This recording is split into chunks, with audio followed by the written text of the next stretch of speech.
IBN 7 हौसला है। सीधे रुख करते हैं हमारे प्रधानमंत्री नरेंद्र मोदी का, जो कि धनबाद में रैली को संबोधित कर रहे हैं। श्री केदार हाजरा जी, श्री जयप्रकाश वर्मा जी, श्री निर्भय शाहबादी जी, श्री लालचंद महतो जी, श्री विरंची नारायण जी, श्री फूलचंद मंडल जी, श्री गणेश मिश्रा जी, श्री ढूलू महतो जी, श्री राजकिशोर महतो जी, श्री उमाकांत रजक जी और यहां के एमपी श्री पीएन सिंह जी, श्री रविंद्र पांडे जी, मंच पर विराजमान सभी वरिष्ठ महानुभाव और विशाल संख्या में पधारे हुए धनबाद के प्यारे भाइयों और बहनों,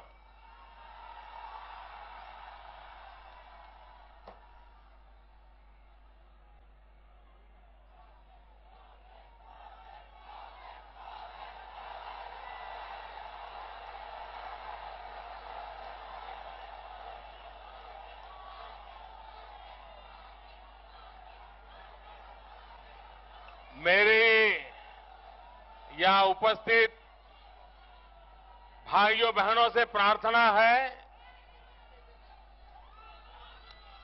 ये मैदान छोटा पड़ गया,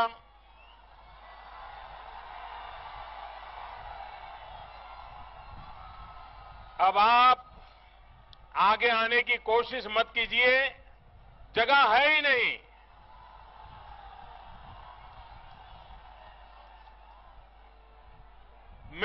मेरी आपसे प्रार्थना है, देखिए इस तरफ सब लोग शांति से खड़े हैं, दूर है फिर भी खड़े हैं, इधर वाले आगे आने की कोशिश कर रहे हैं। मत कीजिए भैया, अब जगह ही नहीं है तो कहां आओगे आप?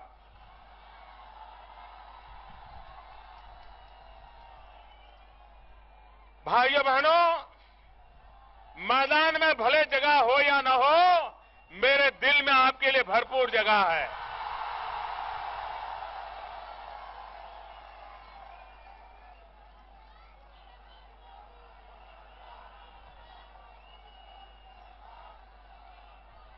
मुझे दूर दूर तक लोग ही लोग नजर आ रहे हैं।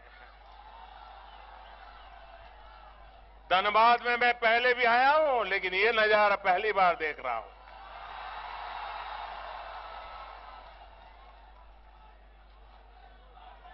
भाइयों बहनों,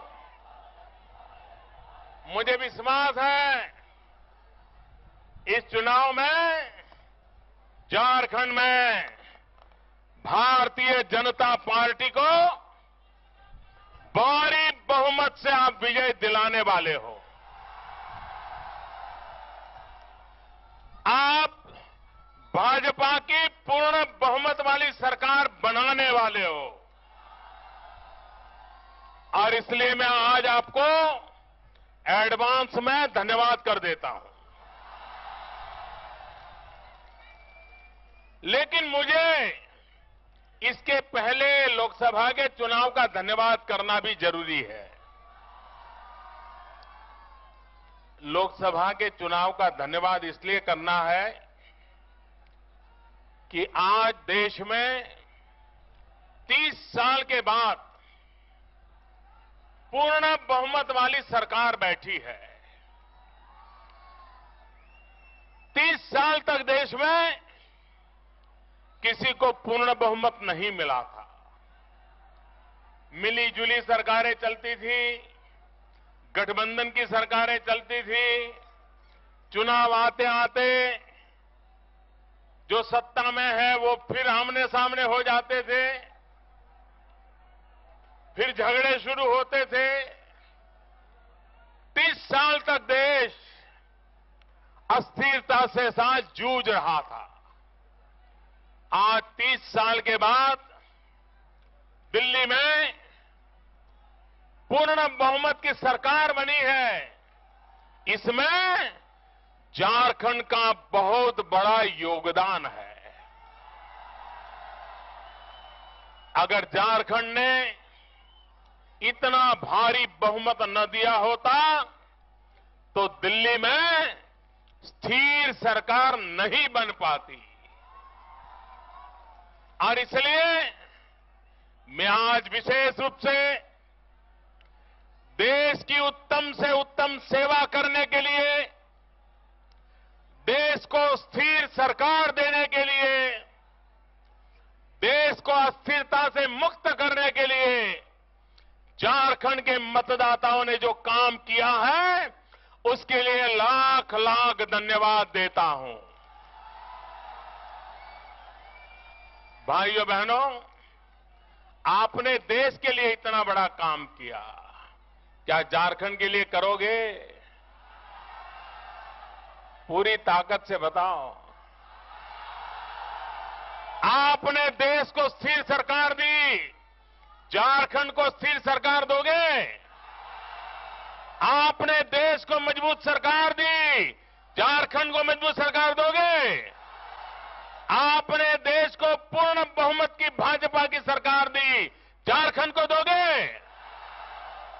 भाइयों बहनों, अगर आप जब स्थिर सरकार बनाते हो ना, तो सरकार का डोर जनता के हाथ में रहता है। फिर कोई सरकार जनता की इच्छा के बिना चल नहीं सकती है। लेकिन जब मिलीजुली सरकार बनती है तो सत्ता का दौर ठेकेदारों के हाथ में चला जाता है। और आप जानते हो फिर ठेकेदार सरकार का क्या हाल कर देते हैं, राज्य का क्या हाल कर देते हैं, जनता का क्या हाल कर देते हैं, आप भली भांति जानते हैं। और इसलिए मेरे भाइयों बहनों, आज झारखंड को सबसे पहली अगर कोई जरूरत है तो वो जरूरत है पूर्ण बहुमत वाली भाजपा की स्थिर सरकार की जरूरत है।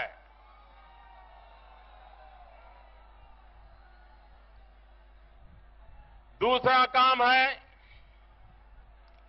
झारखंड की उम्र क्या हो गई भाई? झारखंड की उम्र क्या हो गई? 14 साल हो गई ना। आपको मालूम है, परिवार में बेटा या बेटी जब 14 साल के हो जाते हैं तो अचानक उनके कपड़े छोटे पड़ने लग जाते हैं, आवाज में बदलाव आ जाता है।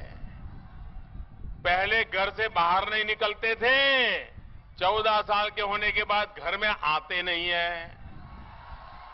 मां बाप ढूंढते रहते हैं, कहां गया, कब आएगा, खाना खाया कि नहीं खाया, रात को दूध पिया कि नहीं पिया।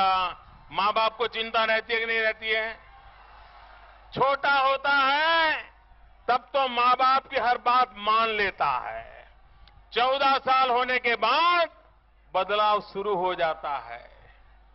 और कभी कभार तो मां बाप को भी लगता है अब तो बड़ा हो गया, ध्यान देने की जरूरत नहीं, अपना कर लेगा। लेकिन जो समझदार मां बाप होते हैं ना, वे 14 साल की उम्र तक जितनी चिंता करते हैं उससे ज्यादा चिंता 14 से 18 साल के समय में करते हैं।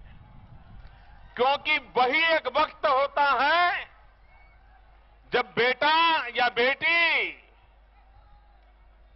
उनका विकास कैसा होगा, उनकी सोच कैसी बनेगी, उनके दोस्त कैसे होंगे, वो किस दिशा में पढ़ाई करेंगे, किस काम में रुचि लेंगे, उनका शरीर मजबूत है कि बीमार है, सब बातों पर अगर समझदार मां बाप हैं, अगर वो ध्यान देते हैं और 18 साल की उम्र तक अगर मां बाप ने ठीक से ध्यान रखा तो फिर जीवन पर्यंत उन बच्चों की तरफ देखना नहीं पड़ता है। बड़े होने के बाद वो बच्चे मां बाप का देखभाल करने लग जाते हैं। हर परिवार में ऐसा होता है कि नहीं होता है? हर परिवार में 14 से 18 साल की उम्र का महत्व होता है कि नहीं होता है? होता है कि नहीं होता है? जैसे परिवार में बच्चे के, बेटी के उम्र का महत्व है, वैसे सार्वजनिक जीवन में राज्य की उम्र का भी महत्व है। आज झारखंड 14 साल का हुआ है। 14 से 18 की साल में झारखंड को सबसे ज्यादा परवरिश की जरूरत है, सबसे ज्यादा देखभाल की जरूरत है। झारखंड के 5 साल इतने महत्वपूर्ण हैं, अगर इस बार झारखंड मजबूत बन गया तो 100 साल तक झारखंड की तरफ किसी को देखना नहीं पड़ेगा। मुझे बताइए, ये महत्वपूर्ण 5 वर्ष जो है, उसकी चिंता करनी चाहिए कि नहीं करनी चाहिए?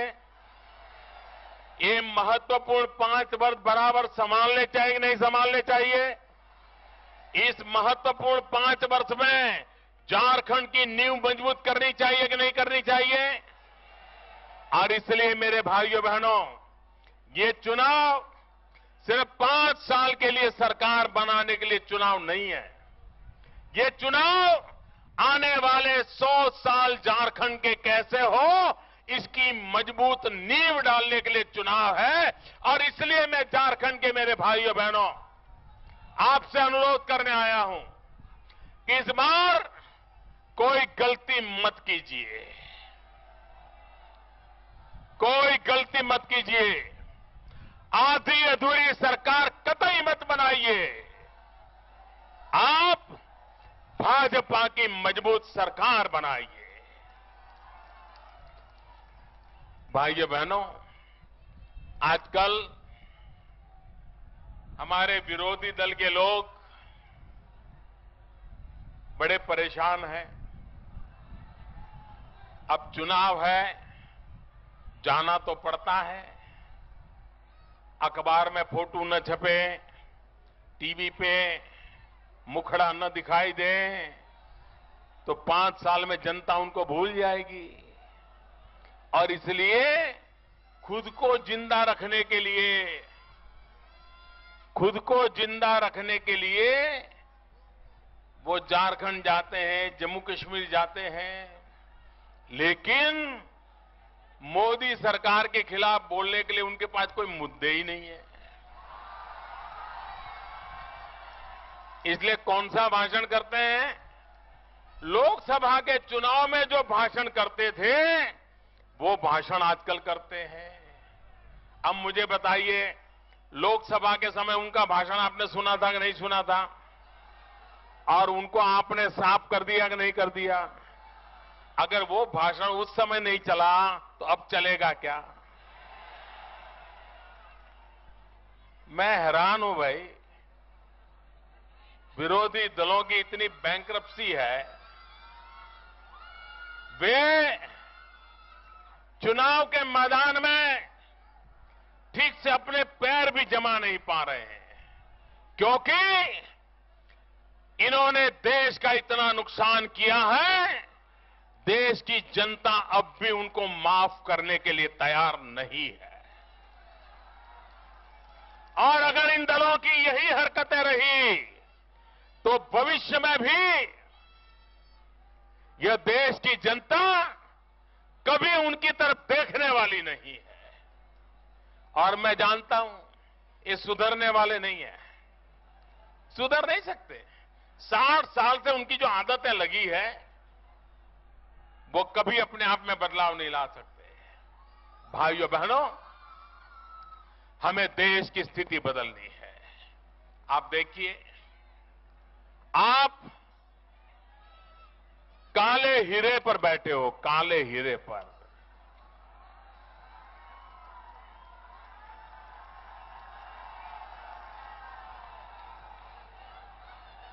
ये इलाका चमकना चाहिए कि नहीं चमकना चाहिए? भाइयों बहनों, लेकिन चमकाएगा कौन?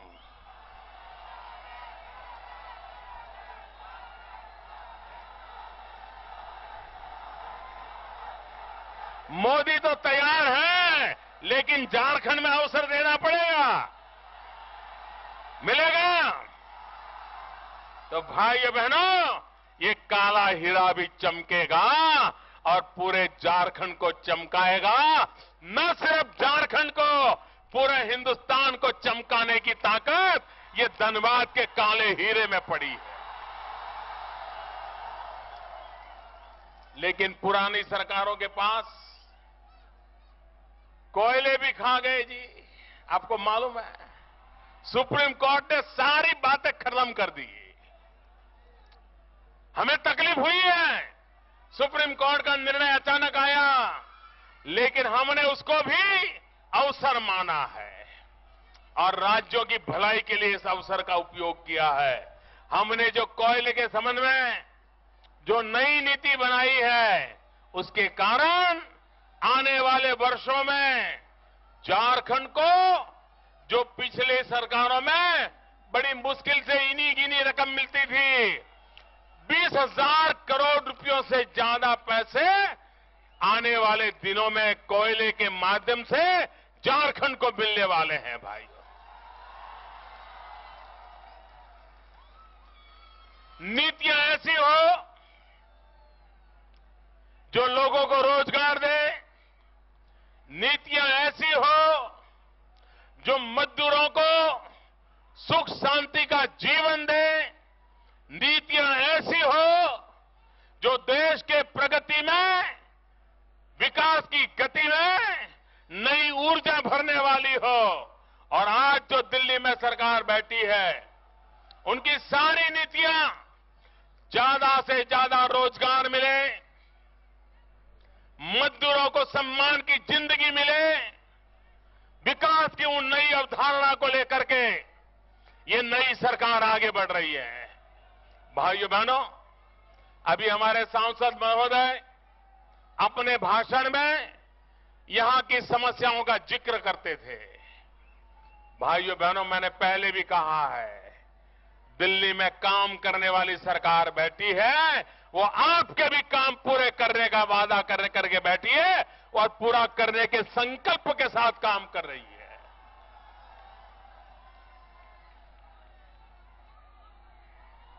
भाइयों बहनों,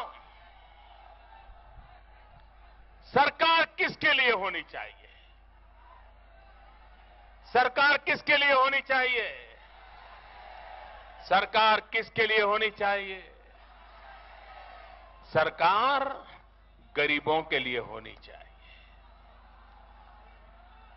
अमीर को यहां से रांची जाना है तो वो तो अपनी कार लेकर के चल पड़ेगा, लेकिन गरीब को रांची जाना है, उसके लिए तो बस चाहिए, ट्रेन चाहिए, तभी बेचारा जा पाता है। और ये जिम्मेवारी सरकार की होती है। अमीर के बेटे को पढ़ना है, वो तो अमेरिका चला जाएगा, इंग्लैंड चला जाएगा। गरीब के बेटे को पढ़ना है तो सरकार को स्कूल अच्छा चलाना होता है, तब गरीब का बेटा पढ़ता है। अमीर बीमार हो जाए तो दुनिया के बड़े से बड़े डॉक्टर उसके दरवाजे पे आकर खड़े हो जाते हैं, लेकिन अगर गरीब बीमार हो जाए तो उसके लिए तो सरकार की अच्छी अस्पताल होनी चाहिए, वहां डॉक्टर होना चाहिए, सस्ती दवाई होनी चाहिए। और इसलिए मेरे भाइयों बहनों, सरकार बनते ही पहले दिन मैंने कहा था, दिल्ली में बैठी हुई ये सरकार गरीबों के लिए समर्पित है, गरीबों के लिए है और गरीबों के कारण है। मेरे भाइयों बहनों, हमारे देश में गरीबी हटाने के वादे तो 40 साल तक हम सुनते आए हैं, कुछ नहीं किया, लेकिन जवाब देने को तैयार नहीं है। गरीबी कैसे हटती है, उसके रास्ते हमने खोजे हैं। एक जमाना था, दिल्ली में बैठी हुई सरकार ने ये कहा, ये जितनी बैंकें हैं ना, बैंक, ये तो अमीरों के जेब में है। जब तक इन बैंकों को राष्ट्रीयकरण नहीं किया जाएगा, जब तक ये बैंक के सरकारी हवाले नहीं किया जाएगा, तब तक ये बैंक गरीब के काम नहीं आएगी। और इसलिए उस समय कांग्रेस के प्रधानमंत्री ने सारी बैंकों का राष्ट्रीयकरण कर दिया। 40 साल हो गए, 40 साल। मैं आपसे पूछता हूं, आपने कभी भी किसी गरीब को बैंक में देखा था? जरा हिम्मत से बताओ, सच बताओ। कभी किसी गरीब को बैंक के दरवाजे के पास देखा था? कोई गरीब बैंक में जाने की हिम्मत कर सकता था? इन्होंने झूठ बोला था कि नहीं बोला था? आपके साथ धोखेबाजी की थी कि नहीं की थी? मुझे बताइए, ये बैंकों में जो पैसा है वो गरीब के काम आना चाहिए कि नहीं आना चाहिए? गरीब को मिलना चाहिए कि नहीं मिलना चाहिए? आज गरीब का हाल क्या है? अगर उसके घर में कोई मेहमान आ गए, बेटी की शादी तय करनी है और मेहमान आने वाले हैं, उनको अच्छा खाना खिलाना है, 200-500 रुपए की जरूरत है, तो गरीब बेचारा क्या करता है? साहूकार के पास जाता है और जितना ब्याज मांगे उतना ब्याज दे करके 500 रुपया लेके आता है। क्यों? घर में बिटिया को दिखाना है, मेहमान आने वाले हैं, बिटिया की शादी तय करनी है, तो जरा घर को ठीक ठाक करने के लिए, अच्छा खाना पकाने के लिए 500 रुपया वो ब्याज से ले आता है। फिर वो ब्याज देते देते ऐसा मर जाता है कि बेटी की शादी भी नहीं कर पाता है। ऐसा होता है कि नहीं होता है? 500 रुपये में गरीब बेटी की शादी रह जाती कि नहीं रह जाती है? मुझे बताइए, स्थिति बदलनी चाहिए कि नहीं बदलनी चाहिए? क्या मेरे गरीबों को साहूकार के घर पे जाकर के रुपयों के लिए अपनी जिंदगी बेचनी चाहिए क्या?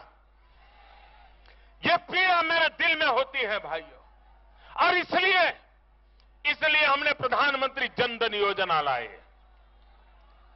आज गरीब का खाता बैंक में खुल रहा है। और यहां भी कोई हो जिसका अगर बैंक में खाता नहीं खुला है, मेरा उससे आग्रह है, आप बैंक में जाइए, खाता खुला दीजिए। भाइयों बहनों, बैंक में खाता खोलने के लिए पैसे चाहिए। गरीब पैसे लाएगा कहां से? पैसे नहीं, इसलिए खाता नहीं खुलेगा। खाता नहीं खुलेगा, पैसे नहीं मिलेंगे, तो गरीब तो वहीं का वहीं रह जाएगा। हमने नियम बना लिया, अगर गरीब के पास 1 रुपया भी नहीं होगा तो भी मुफ्त में खाता खोला जाएगा। पहली बार देश में इतना बड़ा निर्णय किया गया।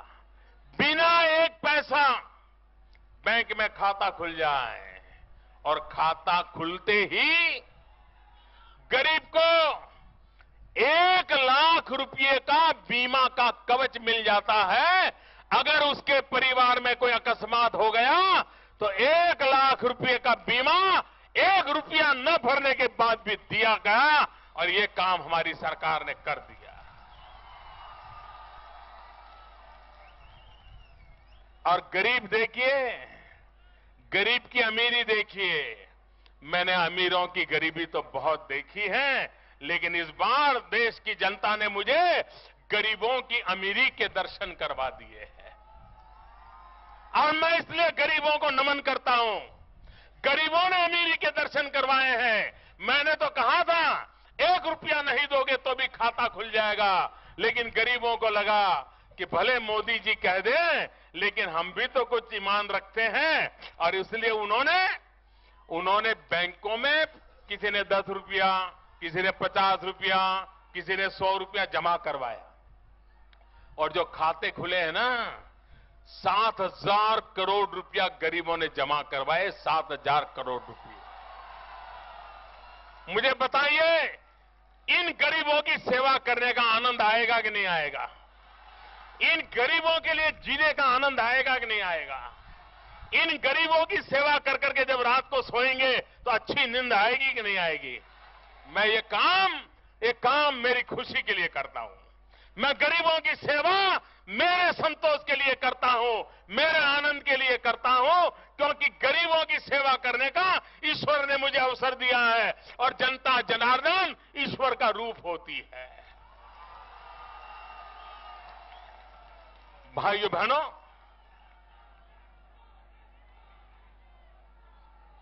देश के नौजवानों को रोजगार मिलना चाहिए कि नहीं मिलना चाहिए? यहां कोई नौजवान है? सारे नौजवान तो है, लेकिन मेरा आगे का सवाल तो सुनो। आप में से किसी को अपने बूढ़े मां बाप को छोड़ करके, गांव छोड़ करके जाने का मन करता है क्या? अपने यार दोस्तों को छोड़ करके जाने का मन करता है क्या? अपने खेत खलिहान छोड़ करके जाने का मन करता है क्या? अपने गांव की गलियां छोड़ करके जाने का मन करता है क्या? नहीं करता है ना। लेकिन फिर भी जाना पड़ता है कि नहीं जाना पड़ता? क्यों? क्योंकि रोजगार नहीं है। बूढ़े मां बाप को खिलाना है, कैसे खिलाएं? बूढ़े मां बाप की चिंता करनी है, कैसे करें? और इसलिए नौजवान मजबूरन बूढ़े मां बाप को गांव में छोड़ करके 200, 500, 1000 किलोमीटर दूर रोजी रोटी कमाने चला जाता है। झारखंड की कई माताएं बहनें दिल्ली के अंदर बर्तन साफ करने के लिए मजबूर हो जाती है। भाइयों बहनों, रोजगार आपको आपके प्रदेश में मिलना चाहिए कि नहीं मिलना चाहिए? आपके इलाके में मिलना चाहिए कि नहीं मिलना चाहिए? और इसलिए भाइयों बहनों, हमने मेक इन इंडिया का अभियान चलाया है। हम चाहते हैं छोटे छोटे कारखानों का जाल बिछे, छोटे छोटे कारखाने लगे, हर गांव गली मोहल्ले में रोजगारी का अवसर पैदा हो और नौजवान अपने ही इलाके में रोजगार कमाए, ताकि शाम को अपने मां बाप के पास जाकर के बैठ सके, मां बाप के साथ सुख दुख बांट सके, मां बाप के साथ बैठ करके रूखी सूखी रोटी खा सके। ये हमें करना है भाई। और इसलिए हम विकास की हमारी जो अवधारणा है, उस विकास की हमारी अवधारणा में देश का गरीब सबसे पहले है। भाइयों बहनों, मैंने जब चुनाव लड़ रहा था तब मैंने कहा था कि भारत का जो पश्चिमी छोर है, जिसमें मुंबई महाराष्ट्र आता है, गोवा आता है, बेंगलोर कर्नाटक आता है, गुजरात आता है, राजस्थान आता है, दिल्ली हरियाणा पंजाब आते हैं। यहां पर आप देखिए, वहां तो कोई न कोई आर्थिक प्रवृत्ति दिखती है, कोई न कोई गतिविधि दिखती है। लेकिन पूरब, जहां पर प्राकृतिक संपदा के भंडार पड़े हैं, ईश्वर ने इतना सारा यहां पूरब के पट्टी में दिया है जिसकी हम कल्पना नहीं कर सकते, लेकिन आर्थिक विकास नहीं हुआ है। सबसे ज्यादा गरीबी यहां पर है। भाइयों बहनों, ये हमारी भारत माता, उसका एक हाथ तो मजबूत हो लेकिन दूसरा हाथ दुर्बल हो तो हमारी भारत माता कभी मजबूत बनेगी क्या? भारत माता मजबूत बनेगी क्या? भारत माता तो तब मजबूत बनेगी कि जबकि उसकी दोनों हाथ मजबूत हो। अगर दोनों हाथ मजबूत करने हैं तो ये हिंदुस्तान का जो पूर्वी इलाका है, झारखंड हो, बिहार हो, आसाम हो, नॉर्थ ईस्ट हो, उड़ीसा हो, पूर्वी उत्तर प्रदेश हो, ये सारा इलाका अगर इसका विकास नहीं होगा तो मेरी भारत माता मजबूत नहीं हो सकती है। और इसलिए मेरे भाइयों बहनों, मैंने पश्चिम को भी देखा है, पूरब को भी देखा है। मुझे पूरब को ताकतवर बनाना है ताकि वो पश्चिम की बराबरी में आ जाए, ताकि पूरा देश एक साथ खड़ा हो जाए और हिंदुस्तान के भाग्य को बदल दे। भाइयों बहनों, मैं झारखंड के मतदाताओं का हृदय से अभिनंदन करता हूं। जम्मू कश्मीर के मतदाताओं का हृदय से अभिनंदन करता हूं कि उन्होंने ऐतिहासिक भारी मतदान किया है। ये लोकतंत्र की सबसे बड़ी शक्ति है। आज भी बहुत स्थानों पर मतदान चल रहा है। जम्मू कश्मीर में भी मतदान चल रहा है। मतदान के प्रति जो श्रद्धा व्यक्त की है देश की जनता ने, झारखंड ने, जम्मू कश्मीर ने, मैं सभी मतदाताओं का अभिनंदन करता हूं, उनका आभार व्यक्त करता हूं और आपसे अनुरोध करता हूं, आगे जितना मतदान हुआ है ना, उस रिकॉर्ड को भी आप ब्रेक कर दीजिए। करेंगे? पहले के सारे रिकॉर्ड ब्रेक करेंगे। अपने गांव में रिकॉर्ड ब्रेक करेंगे, अपने पोलिंग बूथ में रिकॉर्ड ब्रेक करेंगे, अपने विधानसभा क्षेत्र में रिकॉर्ड ब्रेक करेंगे। देखिए लोकतंत्र की ताकत क्या होती। मैं कल श्रीनगर में था, सारे देश को आश्चर्य हुआ है। 1983 के बाद, 1983 के बाद श्रीनगर की धरती पर इतना बड़ा पॉलिटिकल जमावड़ा कभी हुआ नहीं। ये कल श्रीनगर के लोगों ने दिखा दिया। वो AK-47 से नहीं डरे, वो बम बंदूक से नहीं डरे, वो आतंकवादियों की धमकी से न डरे और खुलेआम लोकतंत्र में आस्था प्रकट करने के लिए खुलेआम मैदान में आ गए थे भाइयों।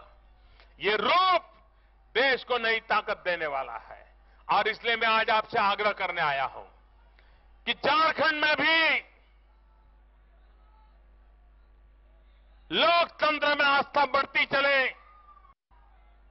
लोकतंत्र के माध्यम से अपनी समस्याओं का समाधान हो, लोकतंत्र के माध्यम से हमारी आशा आकांक्षाओं की पूर्ति हो।